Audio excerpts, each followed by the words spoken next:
Hi, this is Sabrina Gibson, and as a social media strategist, I get asked questions all the time.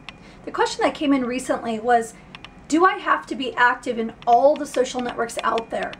And there's two parts to that question. On the first hand, from a strategy perspective, you'd want to participate in all the channels, at least from the perspective of reserving your company name and your name.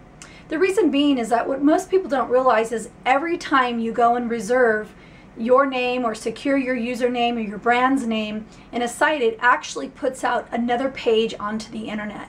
This means that when people are researching your products and services, they will type in different information. If they type in your name or your company name, what's going to come up for them?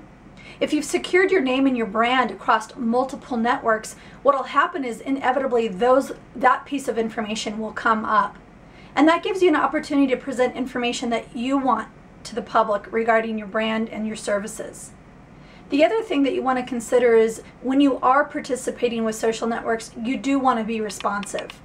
The name of the game is really being interactive. The first part of it is social media, which is video, articles, updates, anything like that would be considered social media.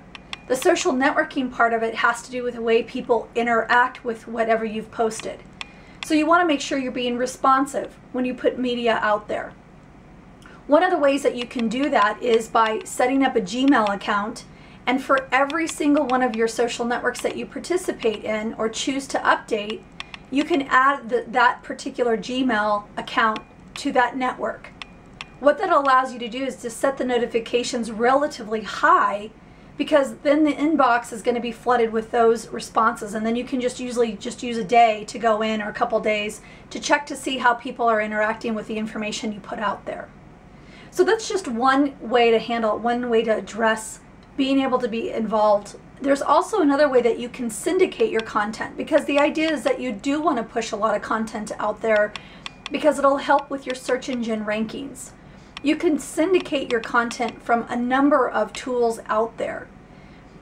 I'd love to share with you more. If you have a very specific question around social media, please go to mysocialmediaquestions.com. Again, that's mysocialmediaquestions.com. And please fill out the form, and we'll be more than happy to address any question you have.